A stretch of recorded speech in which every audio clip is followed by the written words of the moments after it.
Alrighty, folks, we are on our second episode of Ice Talk 101. Ice Talk. Frankie James, how are you tonight, buddy? Brother, we're doing pretty good. Off season's still here. We're starting to come into the transition with training camp getting ready to get underway. But it's going pretty good. Ready for some live action of hockey. Right. How are you, brother? How are you? We're doing all right. Had a short day at work today, so I'm taking advantage of it. Going to get some cast in. Sports Talking Gets got the Patriots afterwards, so we're going to get things rolling. We do have a very special guest tonight. Obviously from my neck of the woods here in Pittsburgh. He's been on the other shows I've been on, Sports Talking, Sports. Oh my gosh, Sports. Anyways, Shock Sports, been on there twice. Very, very knowledgeable man. And we're going to bring him on, Mr. Josh Yohe. Josh Yohe. There he Gentlemen, how are we? Good. Yourself, buddy? What's going on? That was quite a rousing introduction you gave me. I don't know how knowledgeable I am. I'm sure my ex-wife would disagree with you profoundly, but that's okay. Most of them do. We don't want to be on her side anyway, so it's fine. I'm not on anyone else's side. Yeah, so add in, so people are probably wondering, oh, who the hell is this guy from my neck of the woods? Obviously, shout out to the Let's Go Flyers page. We're live in the Let's Go Flyers page. Let's get my side of the neck of the woods. Some excitement. So Josh is in Philadelphia. Wow, Pittsburgh Penguins beat writer. He is with the Athletic cover of the Pittsburgh Penguins. Now let's not load up now, guys, because we had a little previous discussion before we went live. Josh is a good man and a good human being as well, and a damn good beat writer. I've said some horrible things about people from Philadelphia before. But you know what it is? One of the two founders of The Athletic, Alex Mather, is from Philadelphia, so I have to be a little more careful now about what I say about Eastern Pennsylvania. So I'm on my good behavior. I'm just kidding. I like Philly. It's all about the rival, though. That's right. Yeah, I mean, let's if you don't mind, let's kind of just dive into that like a minute. Like the rival between, the Flyers and the Penguins. It's back then, like in the early 2000s, even like 90s, like Flyers Devils was like a big one, and then it became the Flyers Penguins, and that rival just became incredible hockey to watch. You focus on like that 2012 playoff series. From your standpoint, what was that even as as a fan perspective, and maybe getting into like the journalism world to be able to watch that kind of hockey? I've been covering the Penguins for, this will be my 14th season, and they've made the playoffs every single one of those seasons. So I've covered God knows how many playoff series, probably close to 30. And in a lot of ways, that's the most memorable one. Of course, the Flyers won it in 6, and history forgets this now, but the Penguins may well have been the best team in the league entering the playoffs. Crosby had missed most of that season, the lingering concussion problems. When he came back, I think it was March 15th he came back in New York, they were a juggernaut. They were scoring like 6 goals a game. Nobody thought that team could be stopped. That was Evgeny Malkin's MVP season.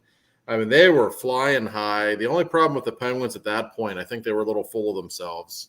I don't think they took Philadelphia all that seriously. And the Flyers come into Pittsburgh and win the first 2 games. Game 3 in Philly was a Sunday afternoon.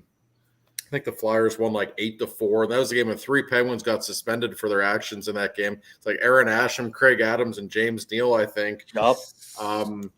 James Neal hit Coots. James Neal went left up and hit Coots. I just wrote an article actually about with PhiladelphiaInsider.com, focusing on that 2012 series. Yeah. And I focused the point on like when James Neal left his feet, hit Couturier. Late in the game, yeah. Yeah. And the game was over. Oh, yeah, the late in the game, Briere took a hit. I remember Aaron Asham cross-checked, I believe it was Braden Shen in the face. That's what got him suspended. I'm sure the Flyers did a thing or two in that game as well. Oh, for sure. That honestly, I don't want to sound like a Neanderthal, but you don't see that at all anymore. And I'm not saying that kind of violence is necessarily good for the game, but I feel like NHL games now are like everybody's very well behaved and don't want to get too upset with one another. I mean, I'll never forget in that game in particular. It was like being in the Roman Coliseum. I mean, that Philly crowd wanted Sidney Crosby's blood in the worst way, and when don't they? Right. And my enduring memory, just from a journalistic standpoint in that series, was right as it had ended. It was a Sunday afternoon again. The next Sunday, Game 6, when the Flyers eliminated the Penguins. I think they won 5-1. And to this day, that's as upset as I've ever seen Crosby after a playoff series. He was fuming. He was just sitting there by himself in the locker room afterwards. I've never seen him look so angry. And I talked to him for a minute, and he was just like mumbling things. And basically mumbling about Philadelphia and how much he didn't like the city and how much he didn't like the team. And then he looks at me, he says, I'm never going to lose to them in a playoff series again. Never. And I was like, okay. Like, I've never seen him that angry. And they've only played one since then. I was going to say, I don't think that they had, but then again, the Flyers really haven't been too consistent with getting into the playoffs. They only played once in 2018, and Crosby had 13 points in 6 games, and Penguins eliminated the Flyers in 6. That was the Jake Gensel 4-goal game to end it. 6 games. But you know what, though? I think you'll probably agree, and I guess maybe it's just because of the direction of the league, or maybe it's because the Flyers aren't very good right now, but the rivalry doesn't feel quite the same as it did. You have to be competitive. You have to be competitive to keep up a rivalry. It's just like when Penn State would play Pitt, like that was supposed to be a big rivalry, but that kind of like ended because it was just blowouts all the time. And like sticking with hockey, to be competitive, the rivalry will go away. Like there's not the competitive spirit. There's not much leadership with the Philadelphia Flyers either. You have your leaders on Pittsburgh, still a core that has been together for so long. That's important to have. And it's not just that these teams don't like each other, so there's a rivalry. It's a competition as well. And the Flyers just haven't been able to compete as much. There is hope, however. Well, good. And he comes in the name of John Tortorella because, Torts and the Penguins have a long history.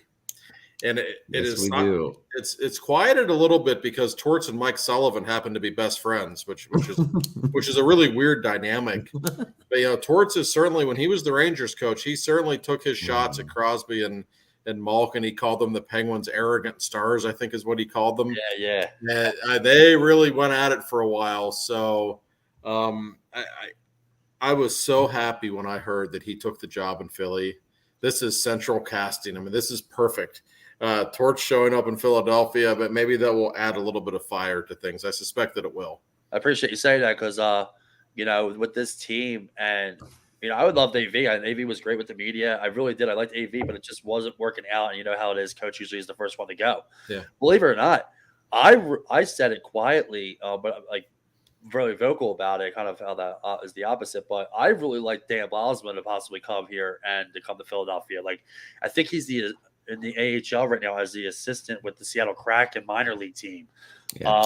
I was a fan of him, and he's still relatively young. I really did like his style of coaching, and obviously he's won championships with pretty good stars, obviously.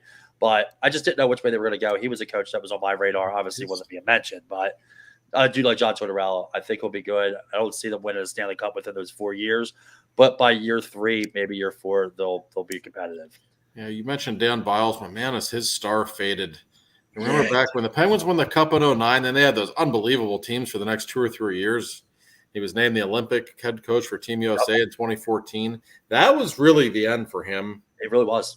And you know what? The thing that I've talked with Ray Shero about this, who was the GM of that American team or the assistant GM.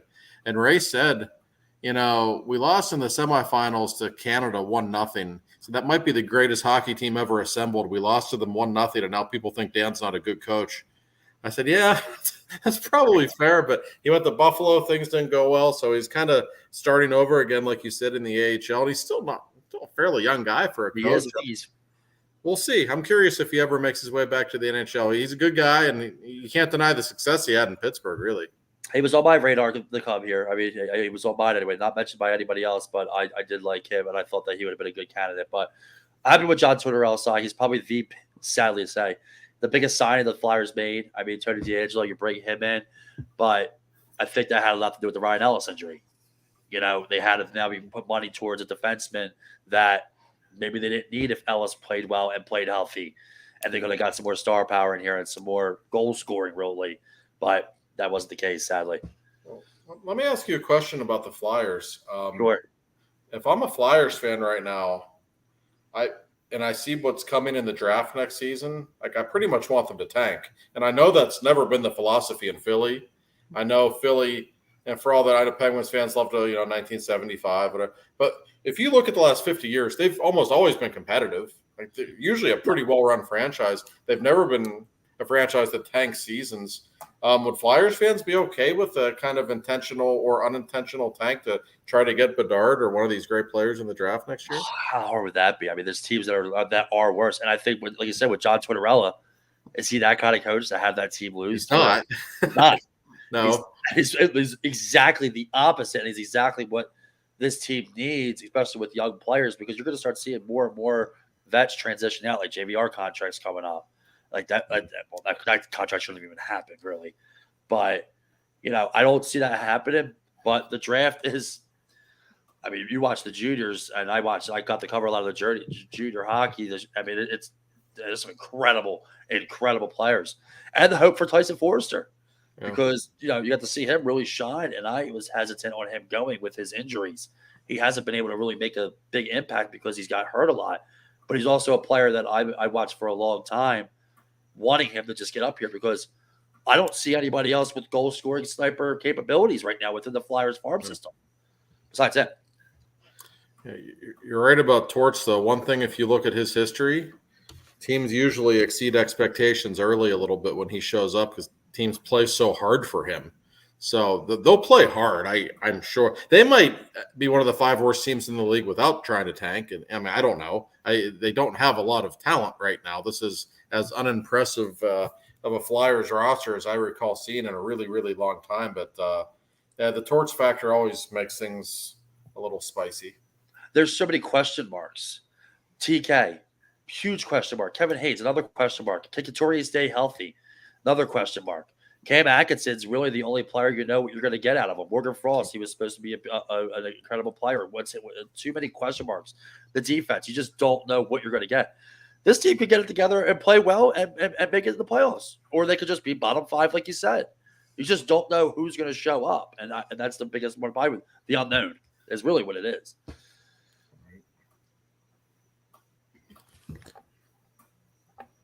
I need another Penguin person to speak here. Come on, pal. I'm just listening. I mean, you guys are the journalists. I'm just the host here. I'm just listening. Frankie just said they might make the playoffs this year. I think that's really where we need to cut him off for a little while. Yeah, I was gonna hit mute, and I was like, I gotta let him go. He is a co-host. Oh, you really don't. I mean, we know where it's gonna probably go, and So Josh, a little bit of fun talk, real quick. What was your best and worst of your dog days of summer tweet? I'm sure you got some good ones. My best and worst of my the questions you mean? Yeah, you had to have gotten some good ones. Well, I mean, yeah, I tell people it's the dog days of summer. In fact, the Q&A is running tomorrow. I said, we can have some fun with this one. No serious questions this month. And just all people want to talk about is like, what's your favorite strip club in Montreal? What's your favorite strip club in Tampa? I'm like, I answer the questions. Like, I'm not going to lie and act like I've never been. But people's minds go right to the gutter immediately. It's unbelievable. You give them just a little green light, and that's all it takes. And they step on it. And it's tough. I'll tell people anything. I don't care. But I do have a boss and an editor that reads these things before it's published. So I always get the call from my boss, Alex. He's like, hey, we probably shouldn't run that story about that night in Montreal. I'm like, oh, all right. That's fine. I thought the readers would have enjoyed it, but I understand. They probably would have enjoyed it way too much. All right. So Josh, it is my buddy Josh's birthday today. And I told him you were coming on the show, and he had a question real quick. All He right. wanted to know, did Crosby have the most say, or did management have the most say in signing Malkin? Well, first of all, happy birthday, Josh. I don't always get along with Virgos, but I'm sure you're a hell of a guy. He owns the Smokehouse and the 4-1. He's a co-owner of the 412 out in Moon. Oh, really? Yeah. Oh, well, in that case, he's my guy. All right, good. I like to hear that. And that's a good question. He has. That's a good question, actually. Here's the thing.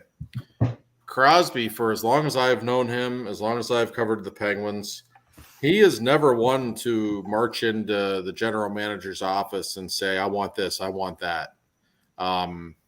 He's never had a coach fired. That's just not his thing. Mario certainly did that. Yager did it probably even more. And I'm not saying it's a bad thing. I mean, sometimes your great players need to do stuff like that. Those two certainly never hesitated. Sid, however, he'll throw a little passive-aggressive shots to management every now and then to let them know, like, maybe I could use another winger or stuff like that. But he's not the demanding type. But from what I've been told, he made it very clear to Ron Hextall and to Brian Burke, hey, let's get this done. This is serious. I don't want him playing for another team. And they listened to him. I don't know how Hextall and Burke really feel about Malkin. They're going to say the right things publicly. I don't think they value him quite as much as Crosby, which is understandable. But Sid made it very clear, really for the first time in his career when it came to something like this. In fact, the night of the draft, the first round in Montreal, Chris Letang signed his new contract with the Penguins earlier that day, new 6-year deal. And I spoke with Sidney Crosby after the draft just to get a quote about Letang, and he, said, I'm glad Chris is going to be around, blah, blah, blah. And then he said, by the way, Gino, I hope Gino's next. I was like, whoa. Like for Sid, that was like a very aggressive thing to say, just to go out of his way to make sure that was in the article too. And like I always tell people, not only are Crosby and Malkin both future Hall of Famers, they are incredibly close. I mean, they're really good friends. I mean, their families like vacation together and stuff. And Crosby didn't want Malkin's career ending in Florida or Dallas or wherever the heck he would have ended up. That's a good point, and that kind of leads actually with my question. And I want to stick with the topic. It's kind of perfect timing. May 13th, 2021. You wrote an article about the friendship between Gino and Sidney Crosby. From a hockey standpoint, and obviously playing for as long as I have too. Like, what's like, and you guys obviously get to be around them. The importance of having that friendship, and just in general, like the friendship between Malkin and Crosby, because I mean, they're Hall of Famers. They're incredible players. The chemistry is like no other in a duo. From at least when I've been watching, realistically, I have to go out and say that. I mean, those two can play and play well together. Tell me a little bit about like that background, like with them too, and their friendship. Because that was an article. That they've always had one another's backs from the very beginning, and I think they've always understood each other in a certain way. Malkin didn't have quite the pressure that Crosby did when he was drafted, but Malkin was still the second overall pick and certainly came here with a lot of hoopla. And they were both teenagers, And so I think they were just immediately bonded. And they realized at some point they had a lot more in common than maybe they realized. Yeah, Canada and Russia are two wildly different countries. But Crosby and Malkin, they're both kind of shy, and they're both like very family-oriented people. They like being around their families, and they both come from really blue-collar cities and blue-collar backgrounds. And Pittsburgh was just a perfect place for them, I think. And their relationship over the years, like I've had people tell me, like they've literally never gotten into a fight. They've never had a disagreement. Really, like they've always been on the same page. And there's a famous story in Penguins lore. This was, I believe, January of 2012. Crosby at that point had missed about a year with the concussion. And there were some older players on the team who had a little meeting to discuss if maybe they should make somebody else the temporary captain until Crosby came back. And there were guys like Brooks Orpik and Craig Adams, Matt Cook were all involved in this meeting. And I will not use the exact language that Malkin used, but he walked up to them And he walked up to them while they were talking, and he said, "This is expletive, stupid. Sid's captain," and he walked out of the locker room. And that was that. It always has his back, and they're a lot closer than people think. And as for the hockey on the ice relationship, they're both centers, so they usually don't play 5-on-5 together. But on the power play, I mean, it's still magical watching those two together. And it's fun. I think we'll see how things turn out. Crosby told me this summer that he wants to play another 6 years to match Letang's contract. He'd be 40 at that point, almost 41. And, I don't know if Malkin will play that much longer. I doubt he will. But it would be a pretty amazing thing if all three of them were to finish their careers in Pittsburgh. You don't see three players of that caliber play 20 years together for one team. That just doesn't happen. I don't think I've ever seen it. I don't think it's ever really been talked about because people don't look at it like it's realistic, but that would be pretty incredible. And I appreciate the words of what you said on that question because it's something that I think is so important. Like not to get personal, but I will. Like my best friend who I played Father Judge hockey with, like he had passed away a couple years after high school, and losing that best friend with the ice, and then Wolfie has something to say clearly. Losing that with the best friend on the ice, but like at a personal level, like it's damn near tough. And seeing the way that those two play, everybody thinks like people from Philadelphia, they're gonna have their opinion of Sidney Crosby. Me personally, as a player and as somebody that covers, I'm watching one of the greatest hockey players to ever play to do it. Like people, I love asking the question, who would you rather take, Ovechkin or Crosby? I go right to Crosby because of the playmaking ability and the fact that he can still score goals. Like he's just all around one of the greatest players to ever play. And so, I mean, it's the rival thing, and I get it. There's diehard fans. I'm a diehard fan still. But there's a realism of it. You're watching pure talent. You're just watching incredible talent. Who can ever get mad about that? I'm glad you brought that up. And this is not a knock on Ovechkin, who I respect completely. And I think he's going to break Gretzky's record, and I hope he does. It would be great for the game and great to see. But there's been this narrative the last couple of years that all of a sudden, like Crosby and Ovechkin are historical equals. And maybe I'm a little biased because I cover the Penguins, but I don't see it that way. I don't even think it's that close. He's a goal scorer, he's a goal scorer. He's a better. I mean, to put in perspective how great of a goal scorer he is, it was one of those seasons. Ovechkin's had a few where he'll have like 34 goals and 9 assists at the All-Star break or something like that. The old Cy Young number. I was laughing about it in the Penguins locker room. I said to Crosby, I said, Jesus, he's got 34 goals and 9 assists or whatever it was. It's kind of ridiculous. And Crosby looked at me and he said, if I could shoot the puck like him, I'd shoot it that often too. So he acknowledges the physical gifts that Ovechkin has. That shot is ridiculous. It is, of course it is. But when you look at the body of work, it's not that close. And that's like Ovi might be top 10 all time as an all-around player. Probably is as a player. But to me, he's not Crosby. I think Crosby is clearly the best player of his generation. We'll see if McDavid surpasses him someday. I think he has the physical ability to do so. We will see if he matches Crosby's accomplishments. That will not be easy when you consider all that he's done with the 3 cups. And also, this has been the golden era of Canadian hockey, and he's been the leader throughout with the golden goal and went into Olympics and the MVP in the World Championship in 2016. His achievements are really hard to match. They really are, and I love that you touched on that because I think that was definitely important. Yeah, I'd take Crosby every day. It's just the playmaking ability. Not going to discredit anybody's leadership, but they're both good leaders. It's just there was so much more pressure on Sidney Crosby as well. And I take that into account as well to live up to the expectations because that can get to you mentally. It really can. Yeah. I mean, Ovechkin came in and, there just wasn't – I think he actually was drafted the year of the lockout. There was so much more pressure on Crosby. I remember as a kid just watching him get drafted, and that was it. The TV went off. Like, we want to see Sidney Crosby get drafted. It's close, but it's not that close in my book either. Yeah, and just to get to know him over the years as I have, to see the way he handles that pressure and just the class with which he lives his life. I tell people all the time, like, you don't want to emulate a lot of professional athletes, but if you want to, buy your 5-year-old kid a Crosby jersey, you're okay. You don't need to worry about that one because he's just a different kind of dude. I know people in Philly don't like to hear that, but he really is. I think that's why he probably drives you nuts I was like, this guy's like perfect. He never says the wrong thing. He never does the wrong thing. Like he's just one of those people. Ambassador for the sport, man. He saved the town. He really did. I mean, you have to look at it like that, and I think that's a true story. Like, and you probably would know more about that than I would. I think that's kind of cool if you could actually talk about it. Like, everybody had talked about the Penguins like not going to make it, and the draft of Sidney Crosby bringing it in like literally saved the city and saved the team.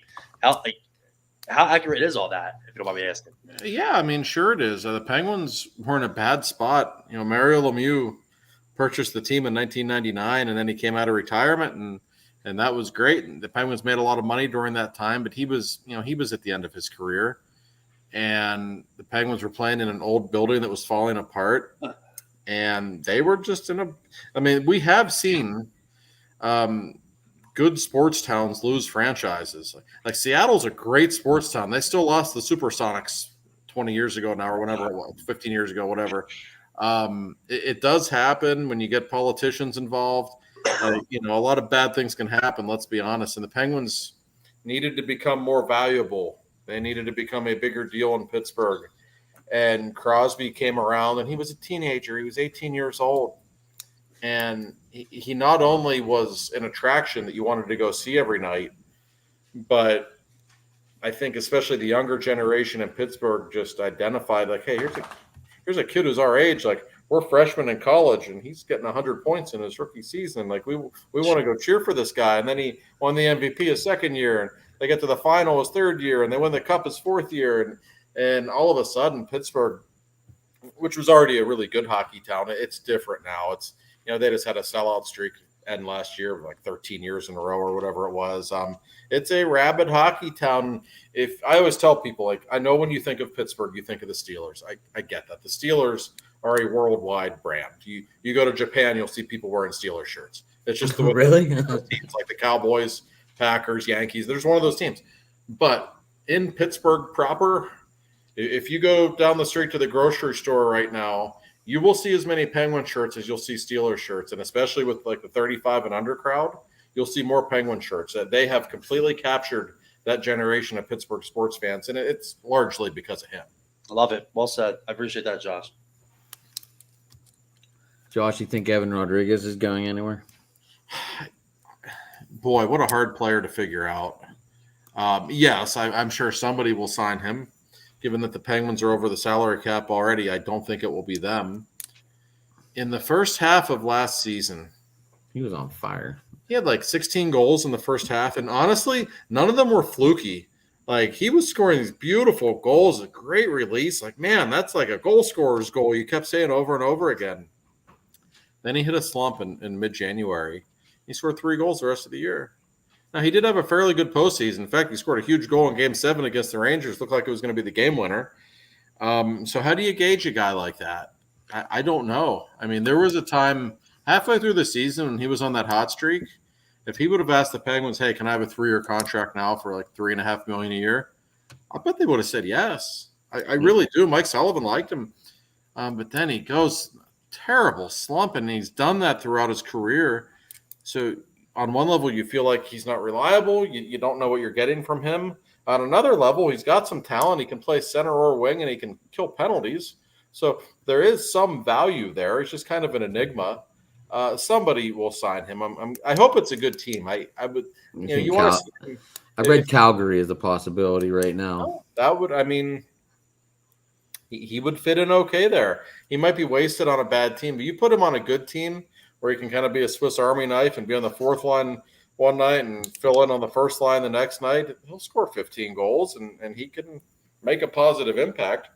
I'm a little surprised the Penguins didn't make more of an effort to keep him, because I know how much Mike Sullivan likes him. And if you're going to pay Kasperi Kapanen $3.2 million a year, I don't know. I might consider something close to that for Evan Rodriguez and be a little more pleased with that kind of a deal, I think. That was another one of my questions on here, the Cappy deal.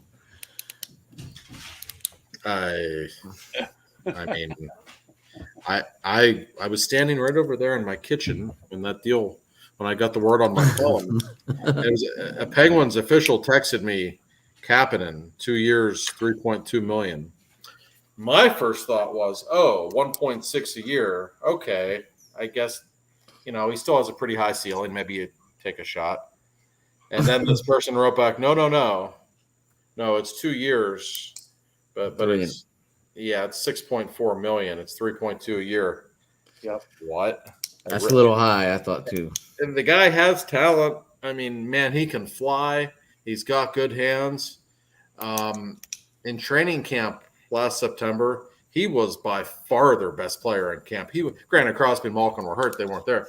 I mean, it wasn't even close. I was like, man, this guy might score 30 goals this year.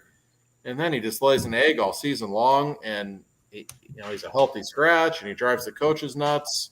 He's pretty immature. He always beats up on himself publicly, like his press conferences were uncomfortable.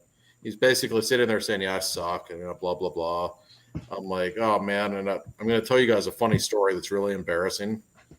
Penguins were playing the Flyers very late in the regular season last year. The Flyers won that game, actually. Penguins played horrible. That was a Sunday afternoon game. And I was talking with a Flyers intern, getting a drink before the game started in the press box. And she says, "Oh, Kapanen's not playing? He must be hurt." And I looked at her. I said, "No, he's just awful." And then I turn around and look, and there's Sammy Kapanen standing right there. I was going to say. Sammy Kapanen, the Flyer. It's his father. He just looked at me like I was an asshole, and I just walked away. I'm like, oh, God. Sammy was a good player. I think he was really underrated here. He was no, he was a good player.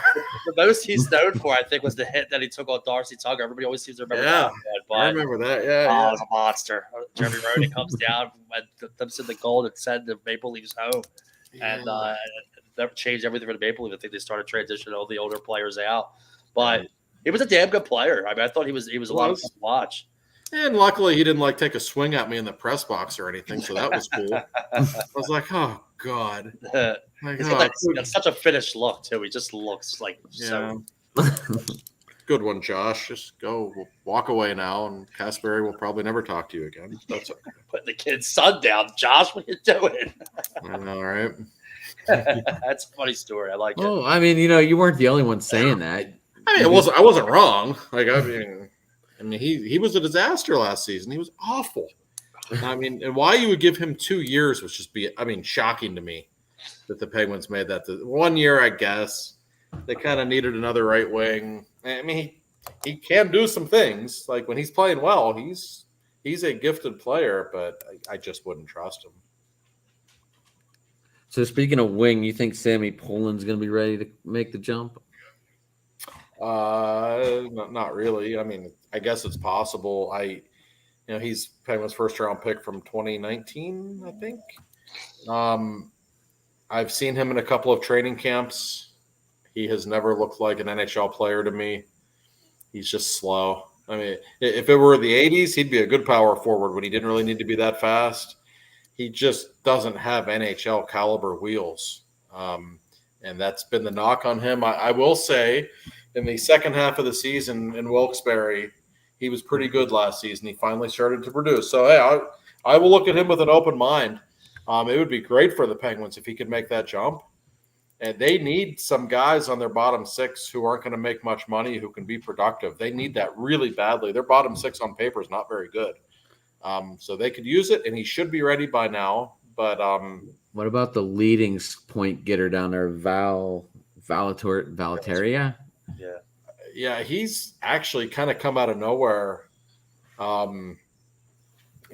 always talk about Poulin and Legare with their best prospects, but Pustinen's actually a guy who has a lot of skill. And I know Mike Sullivan likes him. They called him up real briefly in February last season, I believe. He's got good hands, and he's the kind of guy who I think if you let him play at the NHL level and you surround him with talent, which the Penguins have, you might get the most out of him. He's one of those guys, you put him around. There's some guys who are like that. Some guys in baseball are like that. Like they'll hit better at the major league level when pitchers are actually throwing strikes and things of that nature. He might be one of those guys. And then the Penguins, God, they need somebody. Their system is so bad right now that and it's hard when you have a top-heavy team in terms of salary structure like they do. You need to have some young guys make a difference. There's a reason they won the Cup in 16 and 17. It's because they had rookies like Jake Gensel and Brian Rust and Matt Murray and Connor Sherry and Tom Kuhnhackl all made huge contributions, and they just don't have that anymore. And it's a huge problem for the Penguins moving forward. We'll see if there's a surprise at camp. And I would keep Drew O'Connor's name in mind. He certainly did some good things at the NHL level at times last year. He never got consistent minutes.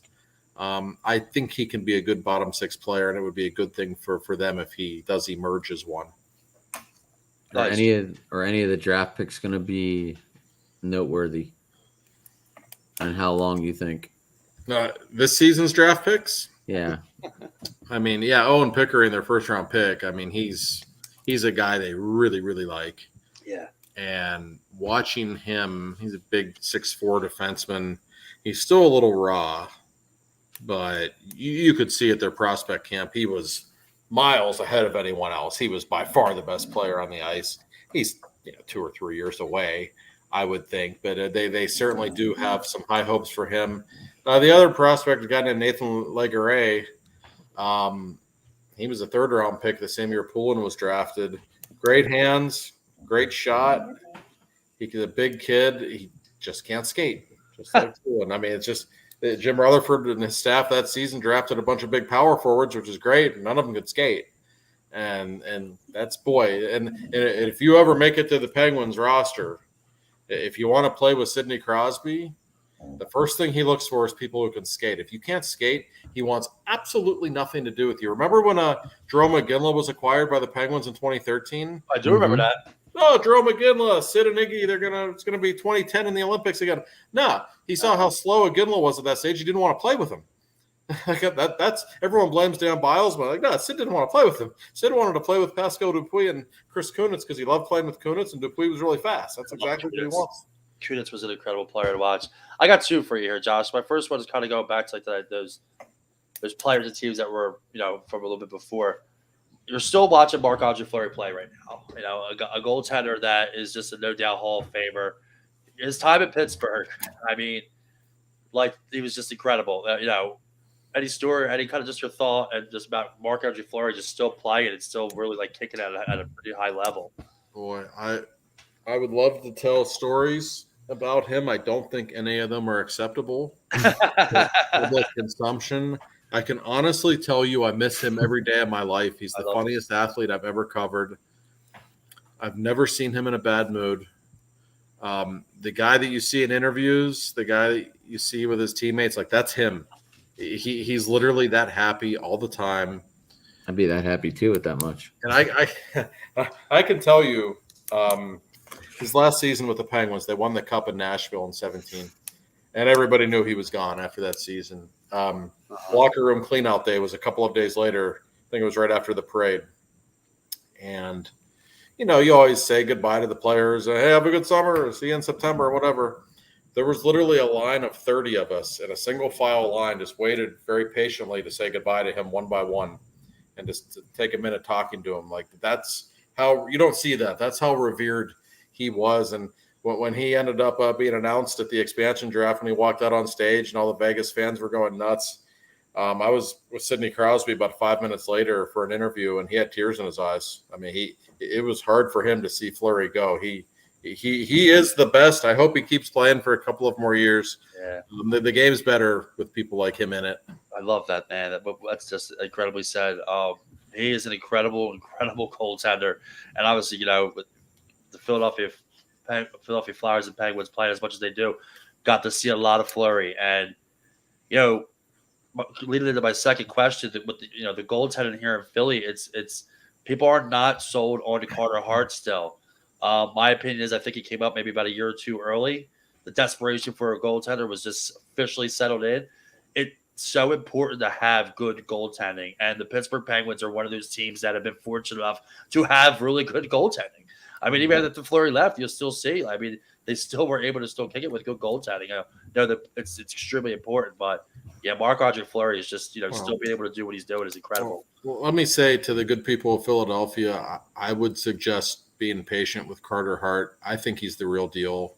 You can see the physical talent there. Goalies, bad teams have a way of making goalies look not so great. And that's what he's had to deal with the last couple of years. We know John Gibson really well because he's from Pittsburgh. And his numbers haven't been that great the last couple of years because Anaheim's been bad. And that's what happens. In goalies, I think it wears on them psychologically sometimes when you're playing for a bad team. It's just hard to hold down the fort every night. And eventually, you're not into it quite as much. When they get good again, assuming they do, they'd be wise to have Carter Hart as their goalie. And as for the Penguins, what you mentioned, you're right. I mean, Murray won them 2 cups, and Tristan Jarry's been to 2 All-Star games since, even though he's had his postseason struggles. But wouldn't it be interesting if you go back in time 5 years? And at the time, everybody agreed with the decision. You keep Matt Murray. He's 23 years old. He just won 2 cups. He works cheaper than Fleury. Wouldn't it have been interesting if they decided to keep Fleury, who was actually just entering his prime? He blossomed late. He really did. He was at his best, 18, 19, 20. Wouldn't it be interesting if those Penguins teams had kept him and gotten a boatload of prospects for Matt Murray with whoever they traded him to? I don't blame Jim Rutherford. Anybody would have made that decision, but in retrospect, it wasn't the right one. And because Murray's really fallen off, and man, they could have gotten so much for Murray in a deal in the summer of 17. And I think, hey, this kid's 23, just won 2 cups. You can have him, but it's going to cost you. And who knows how that would change history. I would have taken him. I love the what ifs. Do you know anybody get him? Yeah, back to Jarry. Do you think they sign him, or do you think Bloomquist is going to be ready? I think they probably sign Jarry to a long-term deal at some point. He's had 3 full seasons in the NHL. He's made the All-Star game twice. We can't ignore that. He lost Game 7 to the Rangers back in May. He could barely walk after the game. He just broke on his foot. He clearly wasn't 100%. I don't blame him for that game in the least. We know he had the meltdown against the Islanders the year before. Sometimes young goalies in the playoffs, that happens. I think Ron Hextall really likes Jarry, and I think he wants him to be in Pittsburgh for a long time. Ron knows a thing or two about goaltending. He obviously, you would think, would value the position, and he's made it pretty clear that he and Jarry have a great relationship, and he thinks he's the guy moving forward. So unless he has some kind of implosion, in the first half of the season or something, I think at some point there's a new contract coming for Tristan. Yeah, we had Hextall here in Philadelphia for some time, and there's a lot of things that they look at. Yeah, we did, and he did some good, and then there's obviously the one, I don't want to say mistake, but the big thing with passing up on Cable Carr. It's still going to be talked about today. Everybody always talks about it. I believe they took Noel Patrick, and you see how that sadly turned out, because they're saying that Noel Patrick may not play.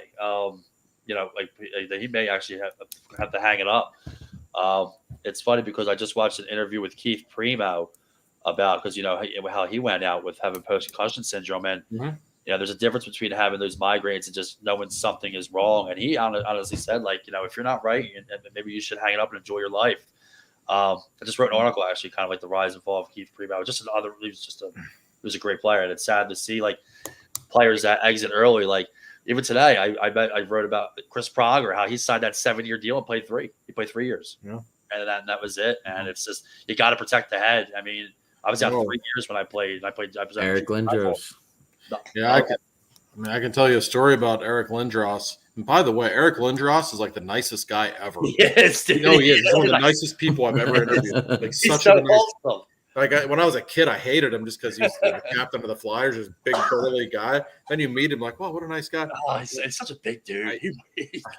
I for called his acceleration, he is just. Oh yeah, I called him. I don't know, 2 or 3 months after Crosby's big concussion in the Winter Classic, the David Steckel shoulder to the head. Oh man! And I did a story about Lindros, and I got his number and called him, and Lindros said to me that he was watching the game.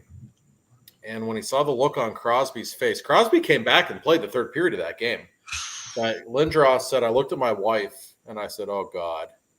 And she said, what? And he said, I know that look on his face. There's something not right with him.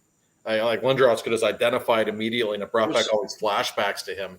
So yeah, it's the injury that has changed sports in the last 20 years. I wrote a book with Phil Bork, the Penguins radio broadcaster, old 2-9er champion in the early 90s, and Plug that book. What's it called? I'll send you a copy. Don't if these walls could talk. Yes, I'll send you a copy for sure. It's a little vulgar, just you've been warned. But he told me, in the 80s when he was in junior hockey in Kingston, Ontario, like if you had to miss a game with a concussion, like you were pretty much blackballed from the team. Like, and the coach literally would say, "Take a Tylenol. We'll see you in the game tonight." Like that. That's the. And it wasn't that long ago. It was 40 years ago. That was the mindset then. Yeah. Luckily, we've learned a lot since then. And what's cool? Well, it's not cool, but it's interesting. When someone on the Penguins has a concussion, do you know what they do? They go right to Sidney Crosby, and he's like an expert on them to the point that he goes over like a 30-step plan of like what you should be looking for every day and what you should be eating or when you should be sleeping. Like he's like a doctor now talking about concussions with guys because it changed his life. I mean, it was a career-threatening injury. Yeah, it really does. I remember the hit that I took, and if I could compare it to anything, close cap, a little cautious on this one. When I was told the way that the hit was when R.J. Umberger got hit from Brian Campbell. Just the turn of the puck and head up, and as soon as it came up, I was boom. I don't even remember. I think I tore on top of my shoes again. I was out 3 years, and I never played junior hockey again. But I was fortunate enough to continue to play like men's league. And the last game I played, ironically, was the Flyers Penguins at the Lincoln Financial Field. It was the last game I played before I retired. But I still was able to play. But yeah, man, I mean, that was my third and final concussion I've ever gotten. And that was only like 6 years into my career. It's so important with the head injuries, man, because hockey players, they really are a different breed. It's just there's nothing else you can say about it. They're ready to get back out there. But with the head, it's you gotta do what's necessary. You have to sit and see what's going on with Nolan Patrick, and he may have to. I mean, wish him the best. I hope everything works out. Absolutely. Well, you mentioned earlier the Devils Flyers rivalry. I still can see Scott Stevens catching Lindros with his head down in Game 7. I'll never forget it. And of course, it was a year or two earlier. Darius Kasparaitis got him. I mean, it's a shame. Lindros. I've covered Crosby and Malkin. I grew up watching Mario and Yager. To watch in person Lindros when he was in his prime, in some ways, other than Mario, I would say he was the most impressive player I ever saw in person. Just in terms of somebody that big. I was sitting right behind the Penguins goal one game. It's like in 97, 98. And Lindros comes flying behind the net. I looked at my buddy beside me. I said, I've never seen someone skate that fast. And he's so 260 pounds. He was a marvel. He really is kind of underappreciated what he did do when he was healthy, I think. I mean, he was dominant, dude. He was a superstar. Yeah. Well said. I just said that too, because I've been obviously, how it is. All of season, you're kind of looking for content. So I, would start to feature on some of these players, and ironically, I've been focused on some of the former captains and it kind of works because the Flyers don't have a captain right now, right. And I don't think they should. If I could be honest with you, I don't think they should have one right now. I don't think it's just. I don't know who the leader is, and I don't think anybody does. But reflected back on some of these players, like even with like Keith Primo, like Eric Lindros, their years here they could have been really something bigger than what had happened. Obviously, there's the Bobby Clark situation with, but he wasn't. I mean, realistically, Eric wasn't. His injuries weren't being really taken as serious as I think that they should have been, and he was just getting banged up, man. I mean, a damn good player. I wish I could have gotten to watch more of him in his prime. And sadly, I couldn't. I got to watch him at the alumni game, though. Eric, it's a shame the Flyers did not handle everything all that well when he was there. But when you look at it, Bobby Clark came from a generation where if you didn't play because your head hurt, you were soft. He challenged his toughness. That's what he did. That's why he sat. He sat out. Yeah, and especially the Flyers of all teams can't be soft. That's always, especially when Bobby Clark was running the show. That was the mentality. And you think about it now, Lindros, he was probably afraid to say, "Hey, I can't play. Something's not right." And you got to feel for him a little bit. I do, and that hit, man. I mean, the game has changed so much. And I talk about Scott Stevens was a good player, and he was a great leader. I mean, he was known for being a heavy hitter. But those hits, man. I mean, obviously, I think the Kasperitis one was just probably one of the 30s hits I've ever seen. In my opinion. I mean, but like the game has changed so much that like would those players work in today's NHL? No, the Kasperitis, Scott Stevens, Ulf Samuelson, like those guys couldn't even play they couldn't play in the league now. And even like the young Matt Cook, like I mean, no. But then you're seeing players like Tom Wilson be able to do what he could do, and it's just like I mean, without the focus on him or anything like that, he's a throwback to that era. I mean, he's recovering a nice injury right now, so we'll let him do his thing. He just got married. He just got injured. He just had he is a good-looking guy. Like women love him in the DC area, I hear. But I don't care for you know how it is. You guys have probably said this a million times about him. The shame of it is he's a really good player. He doesn't need to do that crap. He's a damn good player. Oh, he's so good. But then you see him, you know, the stuff that he does. Like, and I have always been of the belief that the Capitals enable that a little bit. Like, I think they want him to play that way. I do. And, you know, you got to have a little bit of balance there because there's tough hockey and then there's that. I mean, has him and Ryan Reeves went at it yet? I mean, Reeves he came over. Not recently. I mean, Reeves has gone after him before, and he doesn't want anything to do with him. So I want that. I want that tilt. I want that tilt. So yeah, don't we all? Yeah, we do. Ryan Reeves is just another. You know, I guess I'll kind of ask that question, and then let Adam like ask his. The game, obviously, you don't see too much fighting these days. You know. Do you think it's like important to have in today's game? I mean, like, what is your opinion on it? Because obviously you've had some good, tough guys over in Pittsburgh with, you know, Ashholm, who was with the Flyers, guys like Bashir, even Cote, who's totally changed it around. I mean, he's doing incredible things. I just got to see him for checking for charity. I got to shoot photos for the event. You know, how important do you think it is in the game? I don't know how important it is, but I don't want to see it banned personally, and I'll tell you why. If two guys want to fight, like they're not being forced to fight. If they want to, I don't have a problem with it. And part of it is people like to ignore this reality, but we are in the entertainment business. And when two guys fight, what happens? All 20,000 people in the arena stand up and they love every second of it. Like, It is part of the game. And I realize it's barbaric and you don't see it in other sports. I understand that. Besides Ice Wars. Right. But I don't have a problem with it. I never have. I did a survey about 10 years ago. I asked 20 Penguins anonymously if they wanted to see fighting banned, and 19 of them said no. Only one said yes. Brooks Orpik, by the way. Ironically. He didn't fight much. He didn't. He just hit people a lot. Yeah, a great guy, Brooks. But I mean, so like Crosby likes it. Crosby still drops the gloves once a year usually. When he gets mad, he'll do it. Like, you know. Him and Braden Shannon, that playoff series. They went. I mean, it's just I understand that it's dangerous. I get that. I don't know that you know what? I'm talking about the NHL here, but I wouldn't mind if they banned it in junior hockey. Like you see like 16-year-old kids like beating the hell out of each other and their heads banging off the ice. Like, I don't know if that's necessary. Now, granted, if you ban it there, then they don't know how to fight when they get to the NHL, I guess. But I go to a lot of Ontario Hockey League games. My ex-wife and my children live in Kingston, Ontario, so I go to a lot of Frontenac's games. Saw a lot of Shane Wright this year. And it's amazing how many fights there are in that league. There's 17-year-old kids going at it all night. Like that bothers me more than watching two 30-year-old dudes who want to fight. I'm with you on that one 100%. There was just a clip that went out, and one of my writers on the website wrote about it. These 10, 11-year-olds they were tilts left and right. They were just going at it, and I was like they were really going at it. That's not good.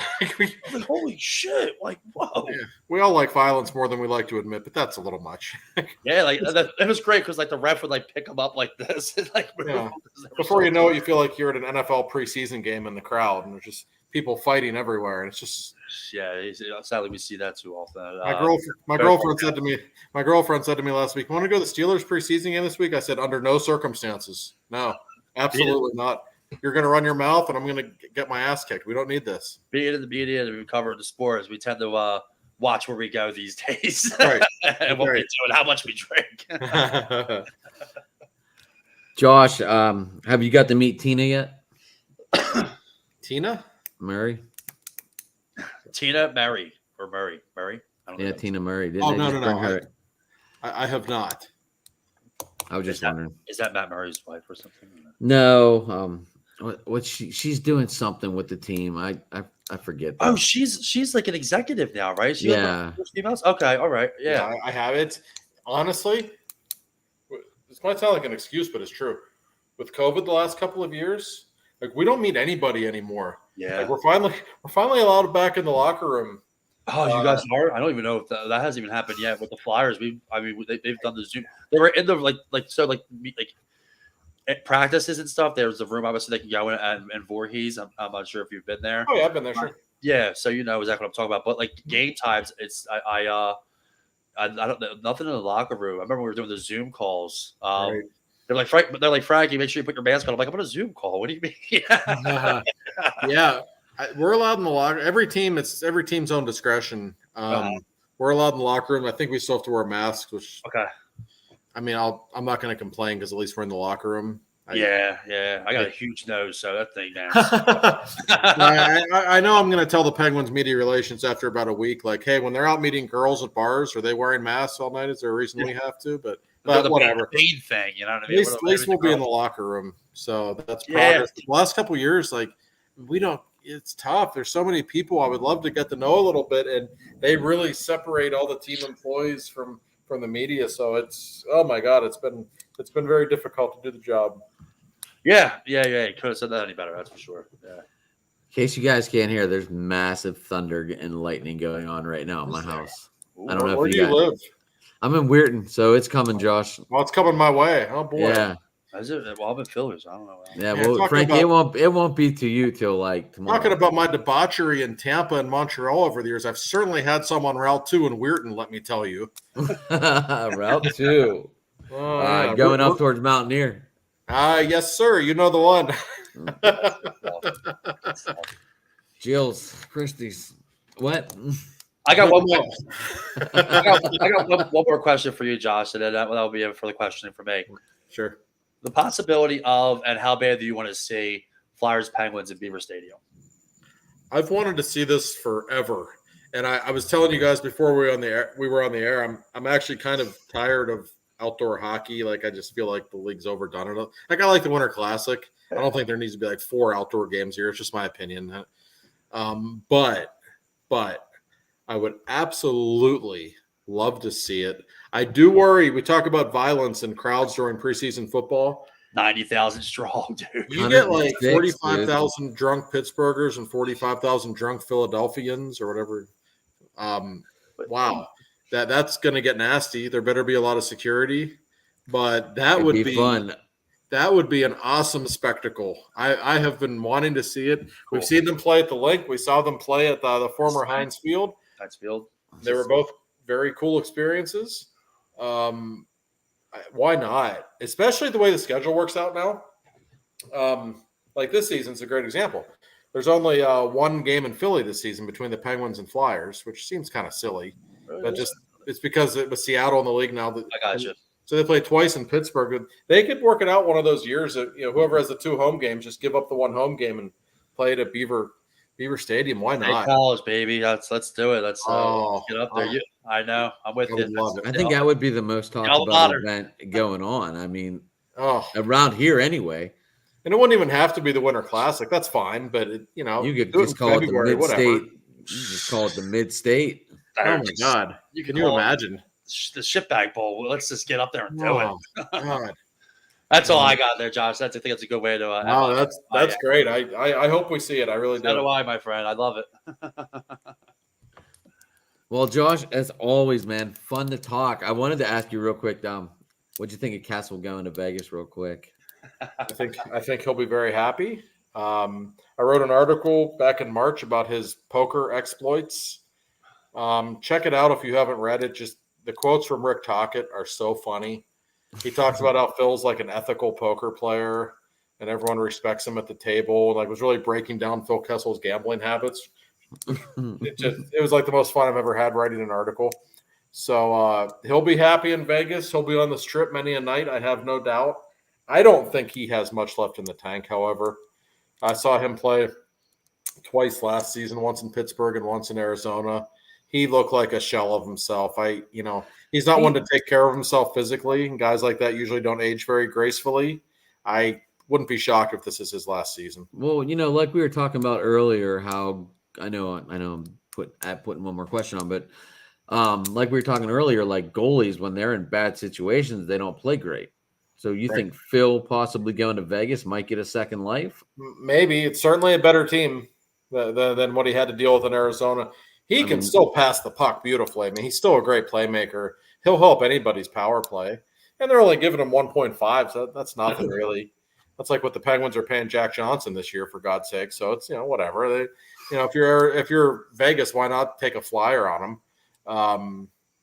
I don't think he's going to hurt them. And he's only, 10 games away from breaking the all-time record, right? The Ironman streak. So that will be fun theater to watch Phil Kessel become the Cal Ripken of the National Hockey League. He's a day in and day out player, man. Well, some might say that's because he never blocks shots or stays out of the way of traffic. But nonetheless, Phil doesn't miss games, and it's part of his allure. It's part of his charm. And I actually see Phil just living in Vegas full time after he retires and just being a greeter at casinos. I think that'd be the way to go. Is walk into Caesar's Palace. Hey, Phil Kessel, how you doing? Hey, how you doing? Hey, how you doing? I love it. Be perfect. The Vegas Golden Knights just acquired goaltender Aiden Hill from the San Jose Sharks for a 224 fourth-round pick. Wow, 43 seconds ago. TSN Sports give them their credit, of course. Oh, that's on the spot. Yeah, how about that? That was like breaking news today. Breaking news, guys. How about that? Very nice. Very nice. Always flying in. Give me something to write about. Right. Content's low, these time of days. But yeah, man, that's Josh. It was great to talk to you, man. I definitely would love to read that book for sure. Yeah, absolutely. I'll consider it done. And always a pleasure, guys. Anytime. Thanks, Josh. We'll talk in the regular season again. You got it. Anytime, my friend. All right, buddy. Have a good one. Have a drink for us, and hopefully you sleep through this storm coming. You got it. Take care. All right, man. Have a good one. You too. All right. All right. That was a very good conversation with me and Frankie James and Mr. Josh Yohe of the Pittsburgh Penguins Athletic. Yeah, Josh was awesome. Some good conversations to go back to the older days and just chatting it up. That was a great guy, man. But hey, let's do our thing and rock and roll. Get ready for the next one. Lead one right in the next show. I'm talking to a life coach tonight. And it's perfect timing. I'm gonna get a beverage and get ready to talk some Patriots here in a little bit. We're both doing a duo show. Well, this one got pushed back because Tom went to the game. Tom went to the game on Saturday and had a good time. You know what I'm saying? Sweet, man. Sweet. Make sure I get the audio for this. I'm going to use it for some notes and actually write about the conversation with Josh. I'll be sure to mention you, of course, as well. Okay. That was good stuff. It was awesome. All right. Yeah, it's all. Or I'll you'll have to just send it to me. All righty, guys. Well, hey, thanks for checking out Ice Talk 101 on the Twitter. Also, we are all over the place tonight. We are on Facebook everywhere. Ice Talk on Twitter. Ice Talk on Facebook. We're even on the Flyers page tonight. Obviously, on my pages.